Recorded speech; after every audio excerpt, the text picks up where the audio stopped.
Au nom du Père et du Fils et du Saint-Esprit, Amen. Grande de joie d'être là avec toi en ce samedi 9 juillet. Chaque samedi, c'est une journée dédiée spécialement à la Vierge Marie. Je vous encourage toujours à prier votre chapelet, votre rosaire. Si vous avez la possibilité, si tu as la possibilité de prier ton rosaire, prie. C'est une arme pour l'unité, pour la paix et pour la conversion et pour l'union au Christ. Parce que dans le rosaire, nous méditons toute la vie, tout le mystère de la vie de Jésus. Vraiment, que tu puisses avoir un amour très fort pour la Vierge Marie, car elle te conduira toujours vers Jésus, vers le ciel. La première lecture d'aujourd'hui, c'est Ésaïe chapitre 6, à partir du verset 1. L'année de la mort du roi Osias, j'ai vu le Seigneur assis sur un trône grandiose et surlevé. Sa traîne emplissait le sanctuaire. Des séraphins se tenaient au-dessus de lui, ayant chacun ses ailes, 2 pour se couvrir la face, 2 pour se couvrir les pieds, 2 pour voler. Ils s'écriaient l'un à l'autre ces paroles. Saint, Saint, Saint est le Seigneur Sabaoth. Sa gloire emplit toute la terre.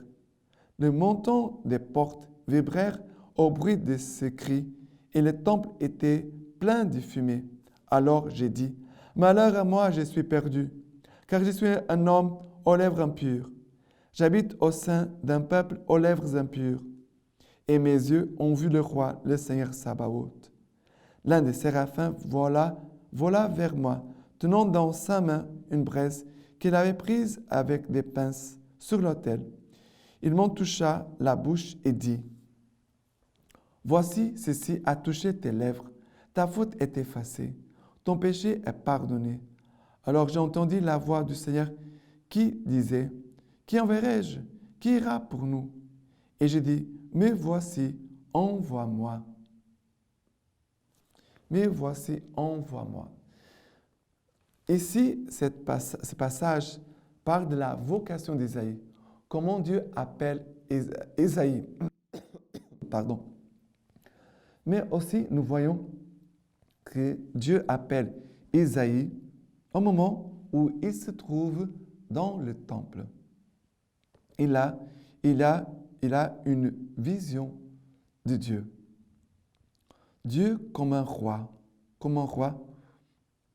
et nous dit que sa traîne emplissait le sanctuaire.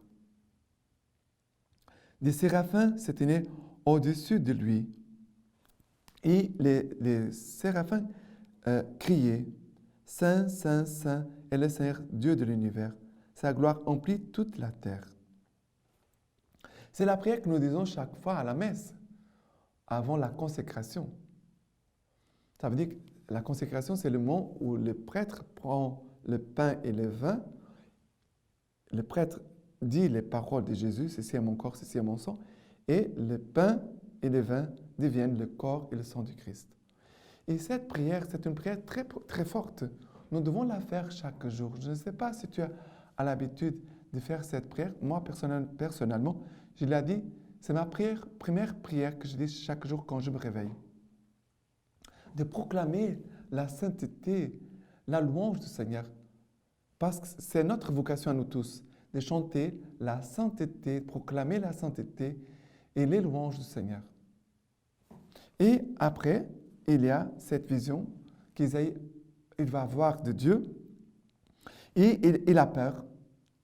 Malheur à moi, je suis perdu, car je suis un homme aux lèvres impures et j'habite au sein d'un peuple aux lèvres impures. Le Seigneur veut nous purifier de toute impureté, de toute souillure. Le Seigneur, il veut faire ça. Nous devons aussi vouloir cela. Que le Seigneur puisse vraiment nous purifier. La parole de Dieu, elle va venir nous purifier. Et nous voyons ici que l'ange va prendre une braise sur l'autel, va toucher les lèvres d'Ésaïe, va dire, voici, ceci a touché tes lèvres, ta faute est effacée. Il y a ici la parole de Dieu qui vient nous purifier. Il y a l'Eucharistie qui vient nous purifier, l'adoration du Saint-Sacrement qui vient nous purifier, et aussi la confession de nos fautes, de nos péchés, qui vient aussi nous purifier. Nous devons garder ceci, la parole de Dieu, l'Eucharistie, l'adoration, la confession sont les moyens que Dieu nous a laissés à son Église pour que nous puissions être purifiés de nos péchés. Et celui qui est pur, il peut resplendir Dieu, il peut montrer Dieu. Le Seigneur veut vraiment nous purifier de nos péchés et aussi de nous donner la force pour pouvoir le suivre. Isaïe va dire, « Mais voici, envoie-moi. » Dieu demande, « Qui ira pour nous? Qui enverrai-je? Mais voici, envoie-moi. » Que nous puissions aussi aujourd'hui dire au Seigneur, « Mais voici, envoie-moi. » Et les psaumes d'aujourd'hui, c'est le psaume 93, à partir du verset 1. Le Seigneur règne, il est vêtu de majesté. Il est vêtu, le Seigneur, enveloppé de puissance. Oui, le monde est stable, point ne bronchera. Ton trône est établi dès l'origine. Depuis toujours, toujours tu es. C'est vrai, le Seigneur, depuis toujours, il est. Il veut établir son règne en nous, établir son trône ici en nous. Il veut siéger sur son trône dans notre âme. Ton témoignage est véridique entièrement. La sainteté est l'ornement de ta maison. Le Seigneur en la longueur du jour.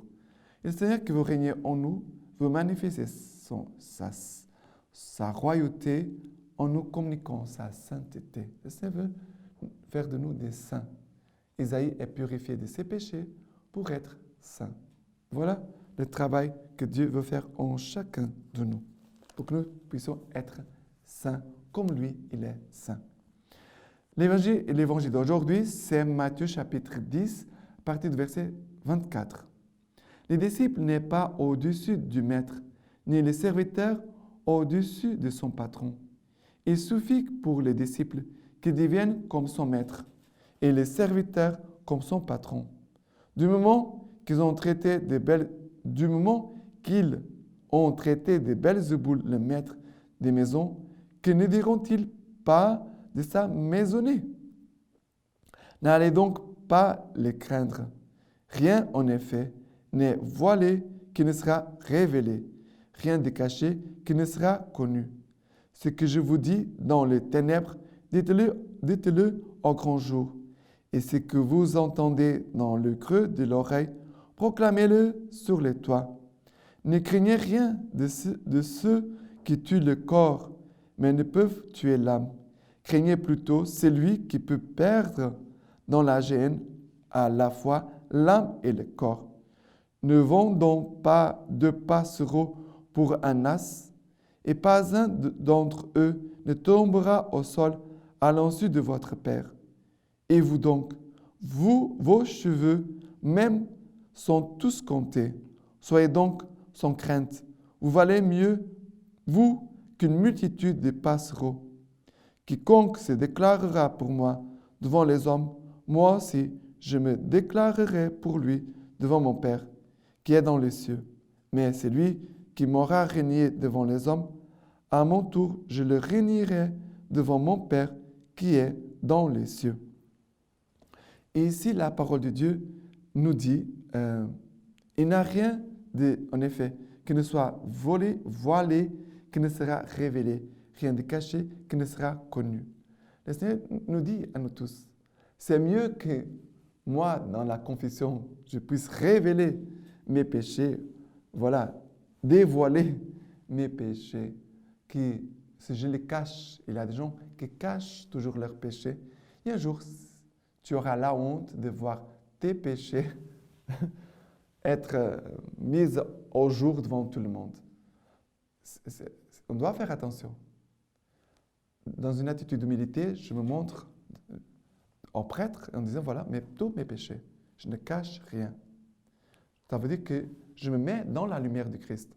Mais si je cache mes péchés, je fais semblant d'être un bon chrétien et je ne les suis pas, peut-être un jour, tout ce que je cache viendra au jour, à la lumière du jour. Tout le monde va le voir et après, j'aurai la honte de ce que j'aurais fait. Et le Seigneur nous dit cette phrase très importante. Ne craignez rien de ceux qui tuent le corps, mais ne peuvent tuer l'âme. Craignez plutôt celui qui peut prendre dans la gêne à la fois l'âme et le corps. Et souvent, il y a des gens qui craignent, qui sont en train de craindre ce qui peuvent faire du mal au corps, mais qui ne peuvent pas tuer l'âme. Et le Seigneur nous dit, faites attention à celui qui peut tuer à la fois l'âme et le corps. Ça veut dire les démons, les mauvais. Alors, les autres choses, c'est vrai que ça peut avoir des choses qui peuvent nous faire mal, nous menacer. Ce n'est pas agréable, bien sûr. Ce n'est pas bon. Mais nous devons avoir cette attention que nous devons craindre. Craignez plutôt celui qui peut prendre dans la gêne, là à la fois l'âme et le corps. Et le Seigneur nous dit, vous valez mieux plus qu'une multitude de passereaux. Ça veut dire que tu as de grandes valeurs pour Dieu. C'est pour cela que Jésus est mort sur la croix, pour toi et pour moi. Maintenant, la lecture patristique de ce samedi de Saint Augustin. Salomon avait bâti un temple au Seigneur, image et préfiguration de la future Église et du corps du Seigneur. C'est pourquoi celui-ci dit dans l'Évangile, « Détruisez ce temple, et en 3 jours je le relèverai. » C'est donc parce que les premiers Salomon avaient bâti ce temple-là que le véritable Salomon s'est bâti un temple, ça veut dire Jésus. Je parle de notre Seigneur Jésus-Christ, le vrai pacifique, car le nom de Salomon s'est traduit par pacifique. Et le véritable pacifique est celui dont l'apôtre dit, « Il est lui-même notre paix, lui qui de 2 peuples en a fait un seul. » Il est le véritable pacifique, lui qui a réuni en lui 2 murs venant des côtés opposés, pour lesquels il est devenu pierre d'angle, pour le peuple des croyants venant de la circoncision et pour le peuple venant de la non-circoncision des païens, lui aussi formé des croyants. De ces 2 peuples, il a fait une seule Église. Il est devenu pour eux pierre d'angle, et c'est pourquoi il est vraiment pacifique. Maintenant, je vous laisse la bénédiction par les mains toutes pures de la Vierge Marie. Que Dieu Tout-Puissant vous bénisse et vous garde, le Père, le Fils et le Saint-Esprit. Amen.